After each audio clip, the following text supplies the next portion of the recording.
In fact, right now, let's welcome to the program Mr. Ted Nugent. How you doing tonight, Ted? I'm feeling very welcome. Thank you, Cam. You know, I have a high-performance cam in my truck, a high-performance cam in my car, and a high-performance cam on my radio.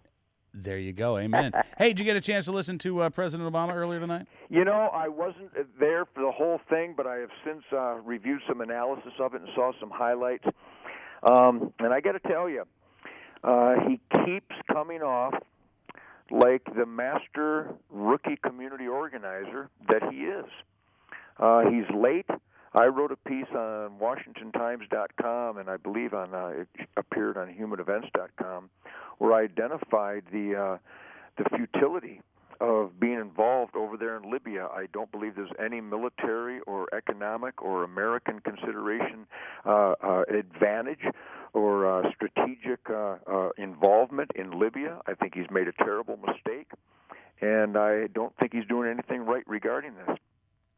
You know, it's interesting. We were talking in the control room before the show began, and I said, you know, I'm one of those guys who impulsively tell me, let's go take on the tyrant. And the problem that I see is the more we know about what's going on over there, it's really hard to know who the good guys are, who the bad guys are, if there are any good guys, Ted. Well, and let me state what I think is the obvious, but in a nation where we always want to err on the side of good and not presume and not assume, let me put it in a tactical parallel.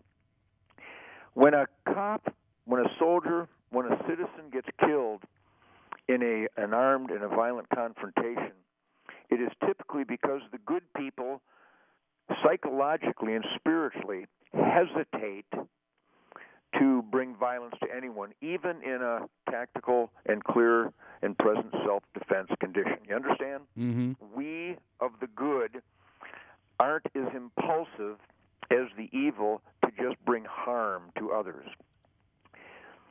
I believe that we also are making an intelligent faux pas, a dramatic and I believe dangerous and critical mistake in giving Barack Obama, his administration, and the czars, and the power abusers and the corrupt in our government the benefit of the doubt over and over and over again.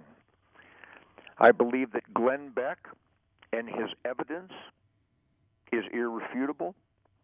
I believe that all indicators globally and more dangerously right here at home in the United States of America are that the President of the United States of America is against us. I believe that he is the master of smoke and mirrors. I believe that he is master of deception. I believe that he has masterfully pulled the wool over the American people's eyes in this transparent chant for change, when I and more Americans are convinced that Barack Hussein Obama, the President of the United States of America, is cleverly and incrementally and strategically making decisions and global maneuvers, that he intentionally is doing so to harm the United States of America. I believe that he hates capitalism. I believe that he hates successful businesses and entrepreneurs. He is constantly blaming and condemning and demonizing the best that America has to offer. If he really wants to create jobs, he wouldn't be crushing the entrepreneurs.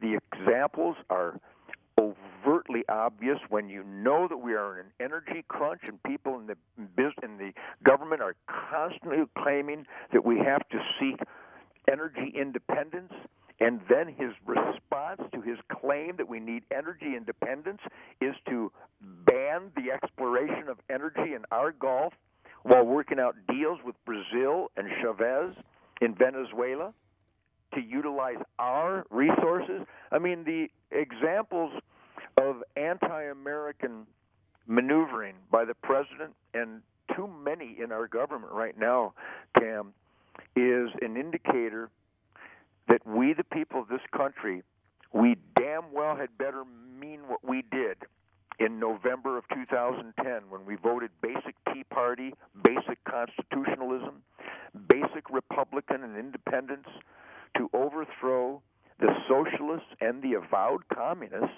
And a lot of people go, Nugent's out of his mind, Nugent's an extremist. I'm examining the evidence. I'm responding to the evidence. Again, if people are not watching Glenn Beck and listening to the president's own words and identifying those that the president has surrounded himself with, and the president's czars, the president's friends, the president's visitors, the president's associates, the president's preacher, the president's advisors, where these people will come out and without hesitating, without flinching, state proudly that they don't like America, that they blame capitalism and America for all the world's ills.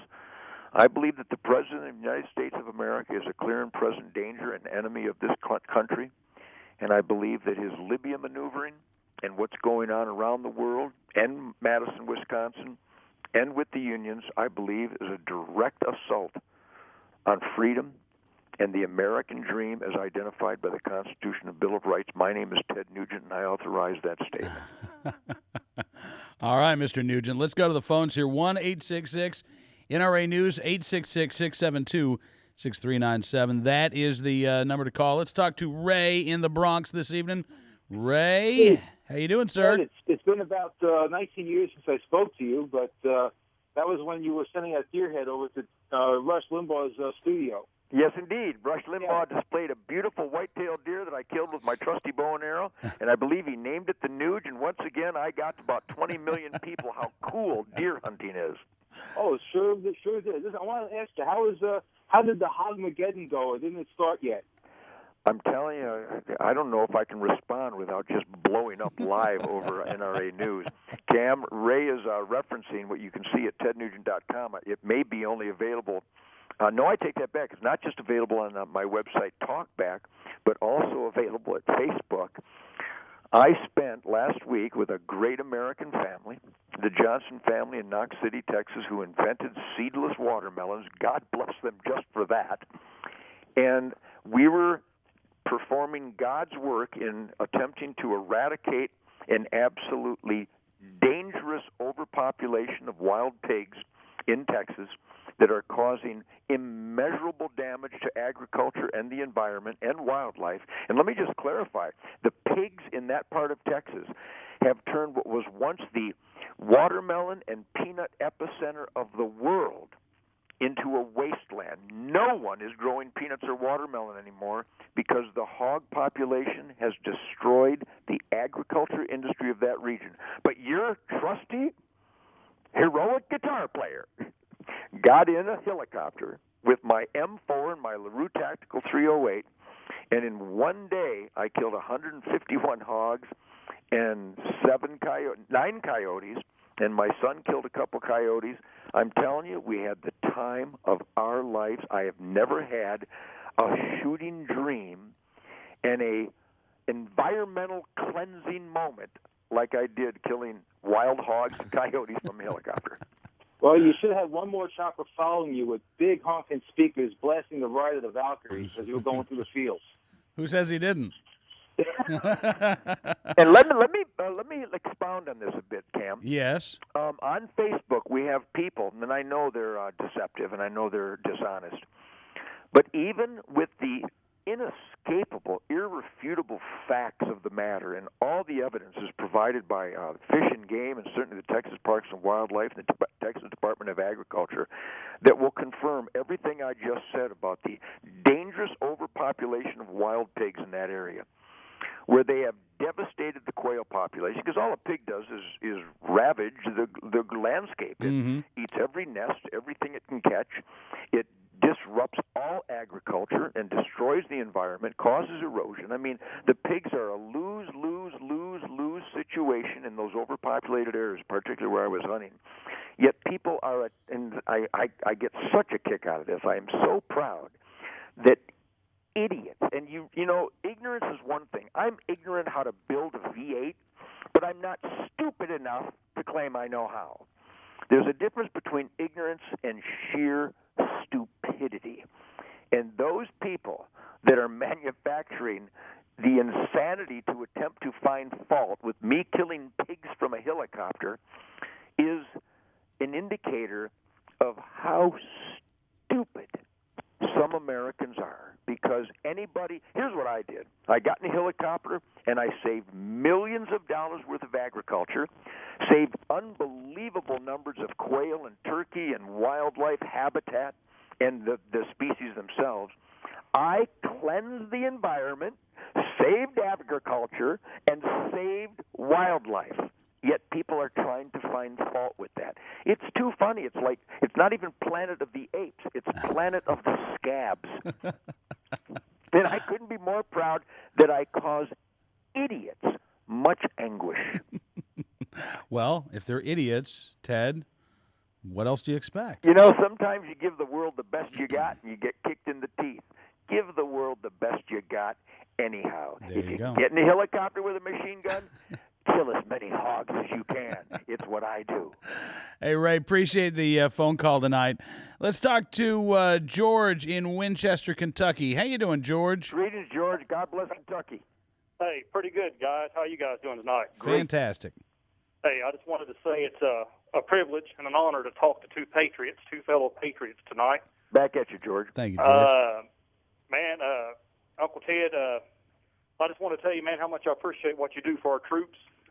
What a fine patriot I believe you to be. Thank you. I myself am a Desert Storm veteran. My daddy had 9 brothers, all served in the military, all my first cousins, so I come from a rather large military family.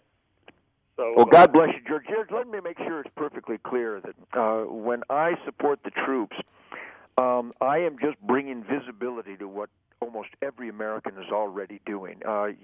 When you say thank you to me, I accept that on behalf of an enormous, high percentage, almost universal across the land. There's still people on drugs. There's still people that are communists. There's still people that hate the American dream. I mean, there are always weirdos and mentally and spiritually deranged people out there. But I represent people who care about freedom and know that it is not free. So thank you for those kind words, and certainly God bless and a salute to your family, George, for serving this great country. I was not drafted. My draft number never came up. I did not enlist back in the 60s when I was of age, but I've tried to make up for lost time by helping the troops in every way I can, and it brings me great gratitude. Well, you are a patriot in every sense of the word, Uncle Ted, and thank you, on behalf of my family, I want to say thank you, and I, too, believe Barack Obama to be nothing more than a radical socialist, and he is a clear and present danger to this country, and we need to do everything we can to get him voted out of there. Hey, well, George. thank you for that. Him and always, buddy. Thanks, man. George checking in from Winchester, Kentucky. Ron and TKK, South Carolina says, Cam, love Uncle Ted and his analysis of the State of the Union address. Oh, no, this wasn't the State of the Union address. This was at the National Defense University tonight, Ron. Not even from the Oval Office this evening. But Ron says, thanks for allowing these views to be shared on your program, and it is always my pleasure. Let's head back to the phones here, 1-866-NRA News, 866-672-6397.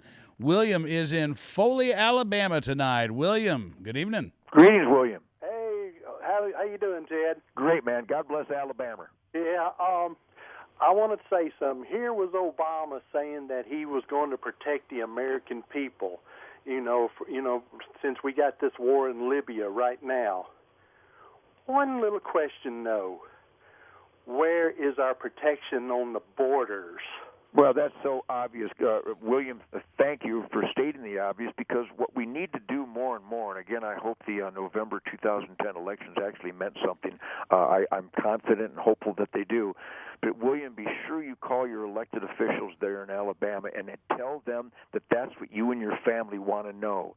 Because what we have done in this country, the United States of America, the government of this country's number one responsibility and obligation is to secure our borders, and the southern border is not secure. It is dangerous. It is more dangerous than Baghdad, and we've got to tell our elected officials that we are absolutely let down and furious that Barack Obama and his czars and his administration and Janet Napolitano, who I wouldn't let bake cookies for me.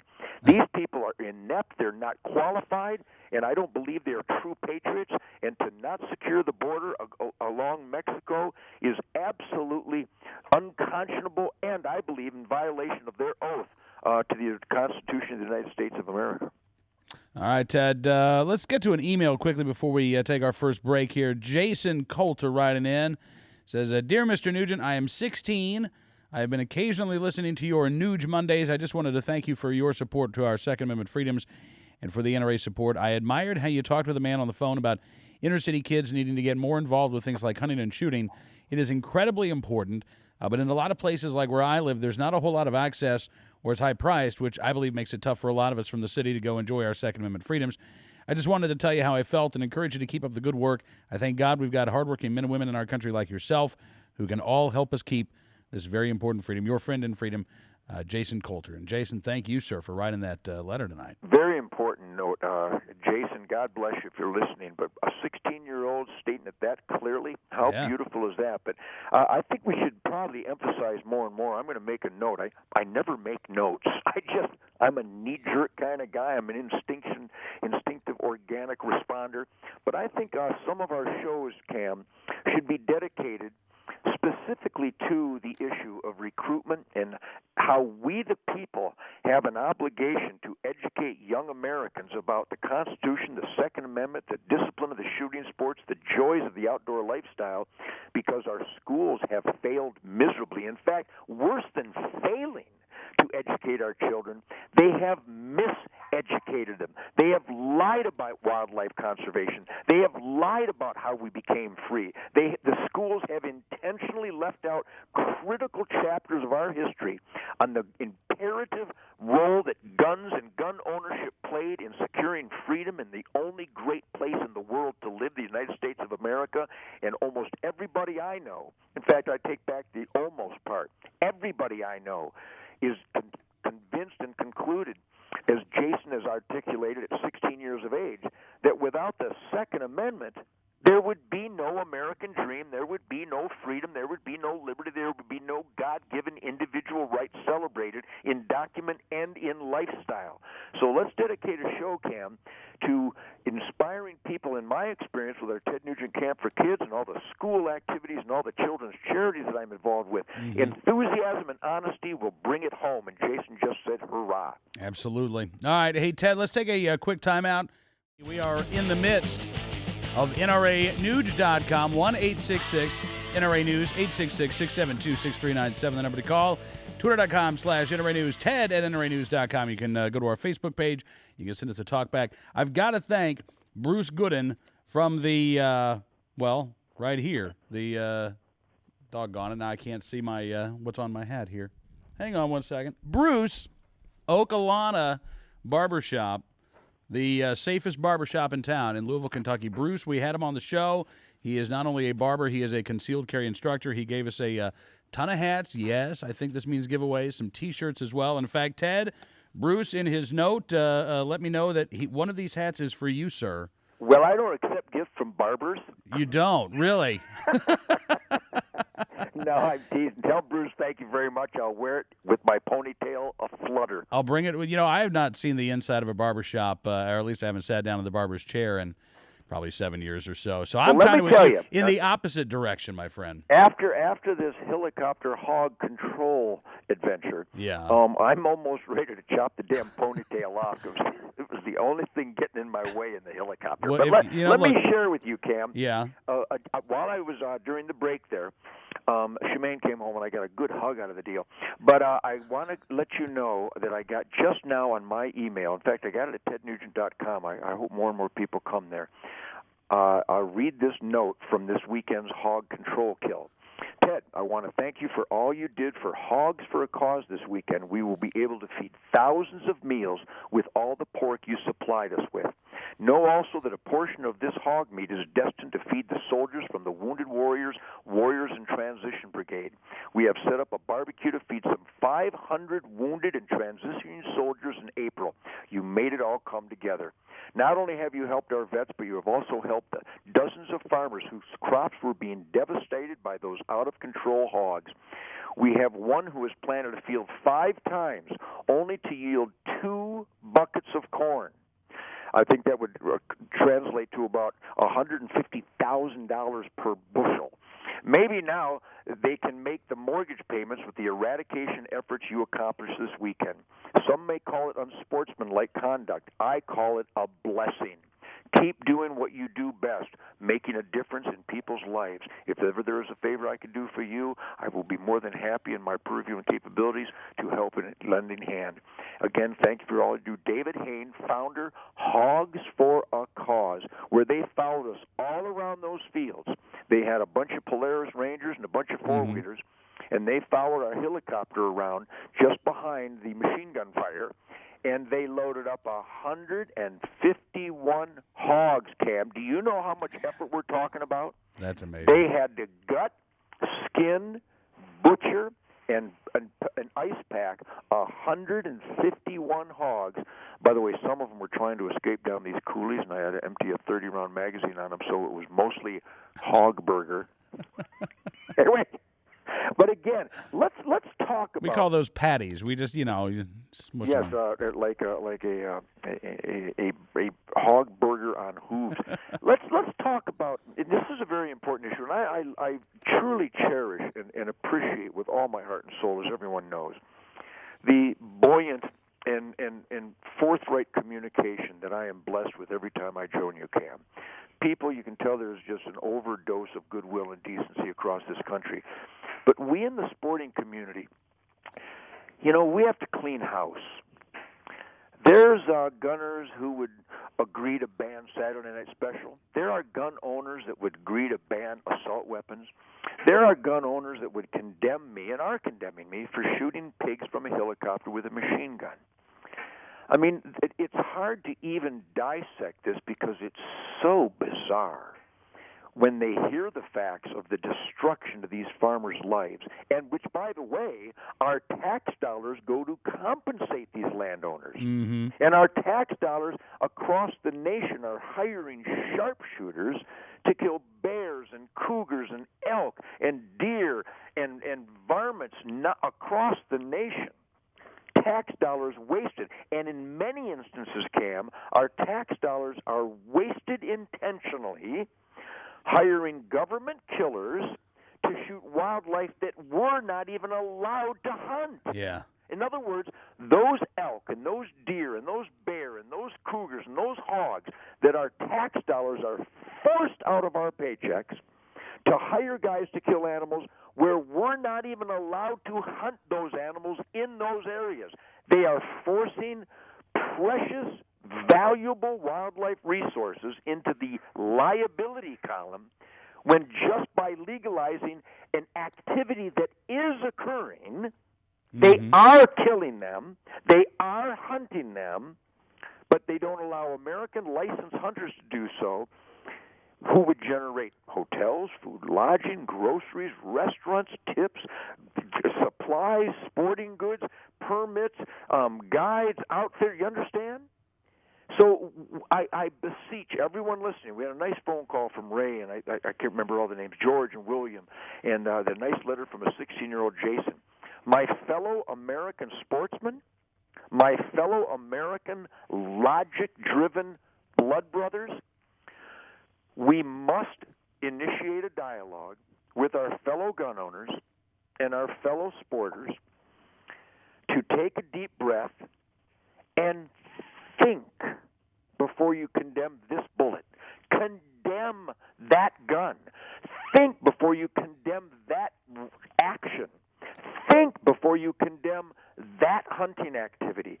Think before you become an anti-gunner and an anti-hunter in small increments, which is just as horrible as Sarah Brady or Wayne Pacelli.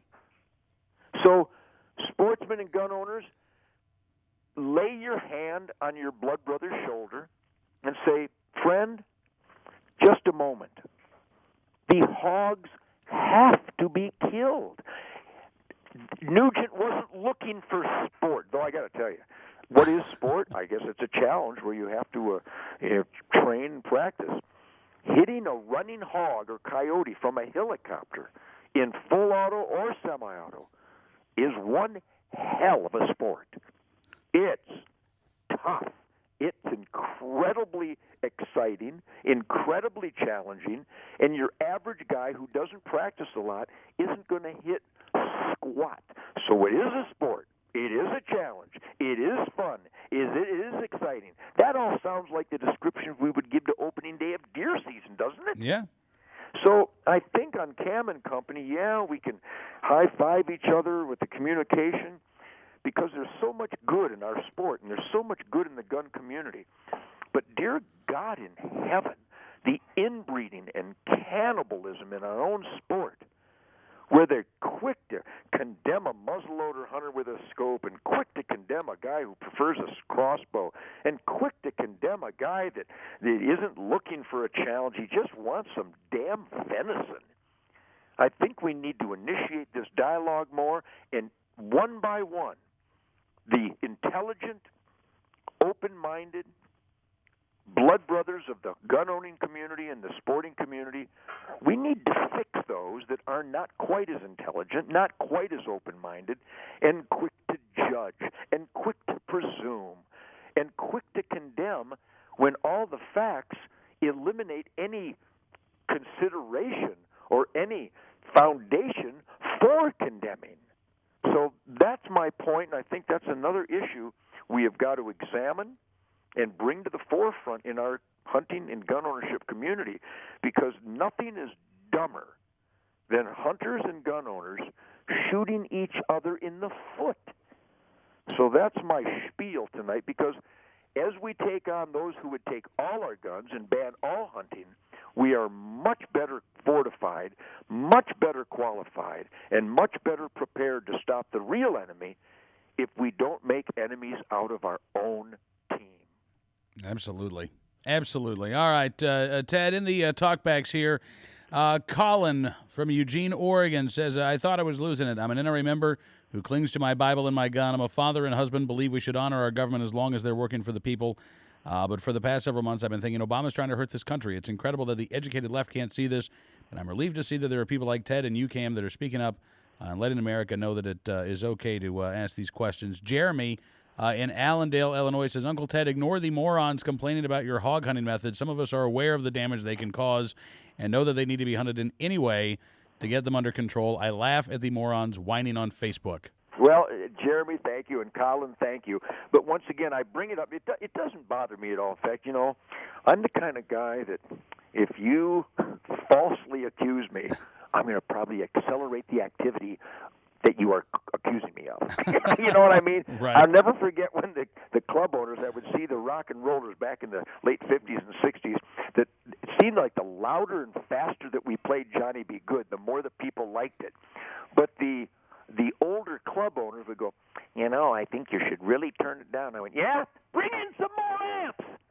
So the more you criticize me, the louder I'm going to play.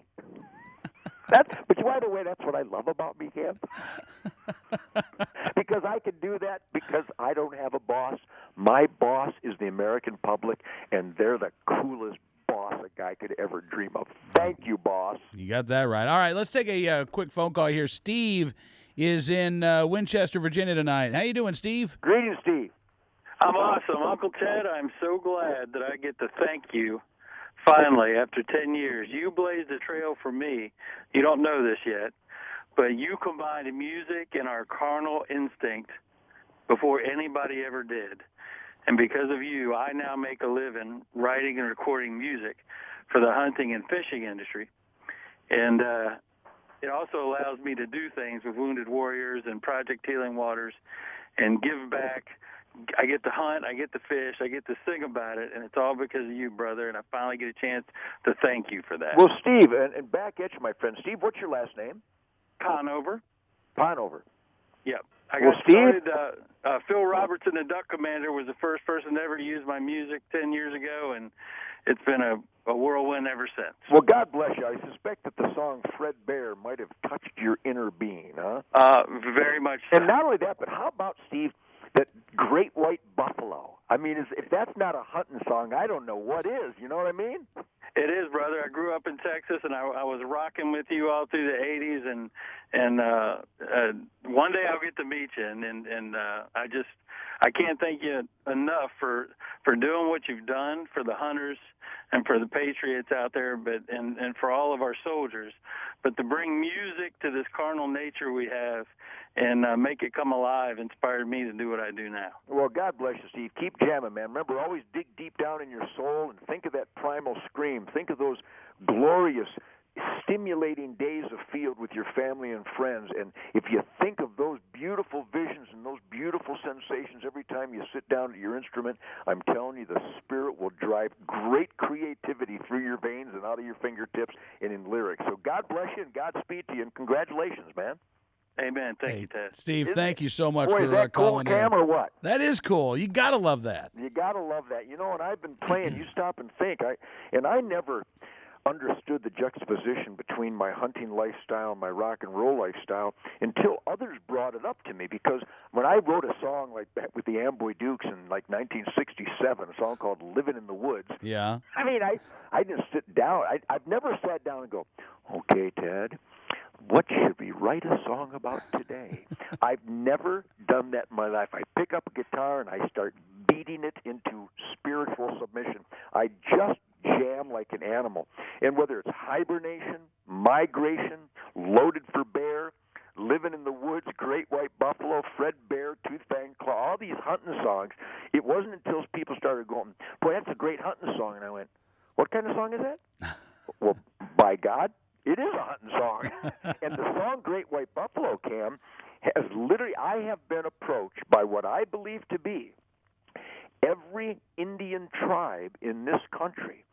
They have brought me great spirituality, great gifts, and a great blood brother embrace because they have adopted the song Great White Buffalo across North America.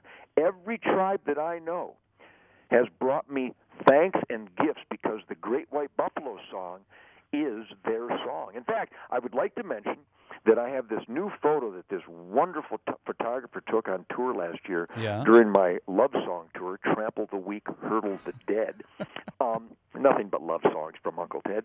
I actually took a photo on a New Mexico hillside with great blood brothers of the Native American families with a real, honest-to-God, great white buffalo.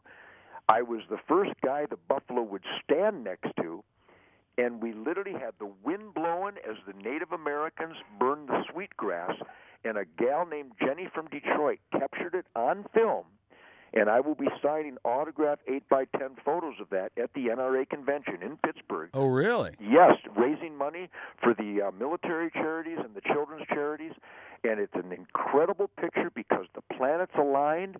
There was a moment of spirituality where the buffalo didn't kill me. He accepted me, and I was jamming on a white Gibson birdland called the Great White Buffalo, and we actually captured it in a photograph. And I will be signing those at the Ted Nugent autograph session on, I believe it's all day Saturday and all day Sunday at the NRA event in Pittsburgh. So I hope people will come and make a donation for these great charities. Oh, that is very cool. Hey, speaking of organizations, Joseph in Kansas City's called in. How you doing tonight, Joseph? I'm doing great. Greetings, Joseph. This is my first time calling. This is a thank you call. I am definitely not a hunter. I absolutely have my concealed carry. I do take my sons deer hunting. They love it. But that isn't what this is about. I really thought Ted Nugent was I had to grow up with Ted Nugent's music and compete with his hair. Thank goodness. I bet you lost on that one.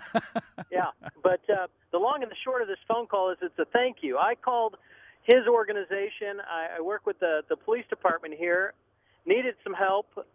Within days, quite literally, a film crew, his outdoor channel film crew, was up here filming at the police academy. Ended up on it, but he did everything he could within minutes of asking, quite literally. What I thought was maybe hype from Ted Nugent was sincerity. It was the most remarkable thing I'd ever seen. I'm calling to thank you. Well, Joseph, it's my pleasure. A lot of people don't understand because I'm too busy to talk about it. But not a day goes by. I mean, literally, 5 days a week. I mean, by Monday, we got a whole bunch of messages. every day of the year at my office, thank God for Linda Peterson. Cam, you've worked with Linda, yeah. like everybody else in my band, my crew, my team, my family. We wallpaper and carpet bomb. There's nothing we won't do. We don't believe in the word can't. And not a day goes by where we aren't contacted to get involved with a charity, to make a donation to a charity, to help the heroes of the military and law enforcement and youth organizations across this country. And I get myself in trouble because I always say this, but we never say no. And it was amazing. The law enforcement in Kansas City, and literally I made a phone call not knowing you from a hole in the wall, except knowing that you talk the talk, and I didn't think it would happen, but within days you were walking the walk. Your people were here. They were unbelievable. They bent over backwards. They did everything they said they'd do. Well, my pleasure. And your organization said, whatever we can do, we will do, and that was the shocking thing. Yep, we wallpaper carpet bomb. We don't take anything half-assed. We go gung-ho, maniac, extreme, radical on everything. Well, we get her done. Joseph, God bless you. Be safe. Let me make a statement, Joseph, on behalf of all we the people in this country. Even though I am law enforcement, I've been a sheriff deputy in Michigan for 36 years now, and I'm a constable in McLennan County, Texas, and I conduct federal raids with law enforcement here in Texas against fugitive felons. Being that as it may, we salute you. We want you to be careful out there. Cop killings are up 47% this year because of our failed court systems. Remember, notice I didn't say justice system because there isn't one. Because of our absolutely failed court system at the hands of corrupt, soulless judges and prosecutors and attorneys. Only the guilty need to feel guilty. I'm sure there's some out there. I'm waiting to meet one. But because of our failed court system, the recidivism pandemic is now being paid with the blood of heroes of law enforcement at an epidemic pace. We must all be ever vigilant. I hope my law enforcement friends out there are in code red 24/7, 365. Take a deep breath and relax, but never, ever let your guard down. Be safe. I don't want any more cops injured or killed. And if we really remain cocked, locked, and ready to rock and ultra alert, we can get the bad guys before they get us. Be careful out there. Absolutely. Hey, listen, Ted, before we head to break, let me give you a story from Roger from Georgia who sent us a talkback just a short while ago. He said, I was on vacation with my family this weekend down in St. Augustine, Florida. We were riding mopeds in the downtown area, and a white male attempted to carjack my daughter and myself. His attempt failed. He did not realize I was armed, nor did he know I was an off-duty police officer from Georgia. His carjacking attempt failed when he found the barrel of my Glock 22. And then Roger sent along a link to the news story. He says, the media got it right except for the fact I followed him to a convenience store. I wrestled him to the ground until local police arrived. Roger says, I carry not because I'm a police officer. I carry because it's my Second Amendment right. All law-abiding, sane citizens should carry. And there you go, a perfect example of exactly what you're talking about, Ted. Yeah, God bless you, Roger. It sounds to me like Roger is well-trained in tactics because it's all about tactics, a level of awareness, and a second and third gun. Absolutely. A All little right. update for my friends out there. So God bless you, Roger. Thank you for neutralizing evil in the beautiful state of Georgia. Taylor Made, 1966 in Tallahassee, checking in, says, your truth carpet bomb is inescapably addicting. God love you, Ted. Talking with Ted Nugent. We've got room for you here at 1-866 NRA News, 866-672-6397. And the time that we have remaining here, let's talk to Matt in Wrightstown, New Jersey. How you doing, Matt? Greetings, Matt. Hey, I'm doing good. Hey, Uncle Ted, how you doing, brother? Great. God bless the Garden State, man. Hey, I was telling the screener, I picked up an AR, I picked up a Smith. And the Great gun. What kind of ammo do you recommend for that? Well, lots. I recommend lots of ammo. I recommend pallets of ammo. Let me tell you something, Matt. First of all, a salute to the great hero of New Jersey, Mr. Will Jimeno, one of the great heroes of 9/11 that was saved from the rubble. He's a dear friend of mine and a blood brother in the wild state of New Jersey. But, Matt, let me tell everybody right now, everybody make a note, usaammo.com. I'm not here to promote any specific outfit, but let me tell you, usaammo.com. They have world-class quality ammo at prices that are more like 1990 than 2011. They make great 223 and 308 and 9mm and 45 and even a big run of 10mm stuff. And there's some great stuff out there. It's all good. I mean, and I could name them all: ATK and Corbon and Pierce Munitions and Double Tap and certainly Black Hills and Remington and Winchester and Federal. I mean, there's no bad ammo out there. It's all great ammo. But it all depends. I would try to get some cheap stuff for Plinken, and then I would carry some good stuff after a good cleaning, because you get a lot of this imported Russian ammo that has the little pink seal on the primer, and that is some dirty, burning ammo. It can be okay to shoot for a while, but you better clean your AR right afterwards. I would recommend you go to usaammo.com. They got clean burning, super accurate and reliable, world-class ammo at really good prices. All right. Let's see a email from Mason, who says, Ted, just wanted to say amen to what you're saying on NRA News tonight. I appreciate your steadfast efforts to protect and defend our God-given Second Amendment-endorsed rights. You and Cam are an inspiration to gun owners and Second Amendment lovers all over America. I admire your dedication to preserve America's wildlife and natural resources. I am glad you took the opportunity to eliminate some hogs in Texas. Nuisance animals can destroy a state faster than government health care. I hope you never sway from your dedication to firearms ownership for Americans. True north to you, Sir Mason, Eagle Scout, NRA Life member, and American citizen. Boy, God bless the Eagle Scouts, huh, Cam? Well, Yeah. Thank you very much for that, Mason. And let me just pass on those accolades to a more deserving individual, and I cannot fail. You will hear me say this every Monday night prior. I'm going to be on with Cam and Company every Monday night, and I welcome everybody to join us. And tell your friends. Join us at Patriot 144 and NRAnews.com. But get your friends. Let's double. Let's quadruple. Let's magnify and maximize the audience at NRA News every Monday night tenfold. And everyone make a note. The unsung hero of the Second Amendment isn't Ted Nugent, as much as it is a man named Larry Potterfield at Midway, USA. Everybody, when you need hunting and gun supplies, I'm going to tell you the best way to say thank you to a man that donates millions of dollars. This guy does not need to do this, but Larry Potterfield and the Potterfield family at Midway, USA are a patriot's blood brother. Yeah. If you need anything, shoot, gun, hunt, outdoors, try Midway, USA, because they are patriots and they fight with the best of them. God bless Larry Potterfield and his family. Absolutely. All right, Ted, we've almost run out of time here. Let's see, one last talk back tonight. This from Bob in Indiana, who says, thank Mr. Nugent for that great rant against hunting gun owner elitism. He got me shouting, yeah, at my computer, compared to me shouting at my TV when the president was on. I can't print what I said then. Well, Bob, thank you very much. And Cam, let me tell you, again, I bring not the Nugent pulse to the Second Amendment fight. I don't bring the Nugent hunch to Cam and Company.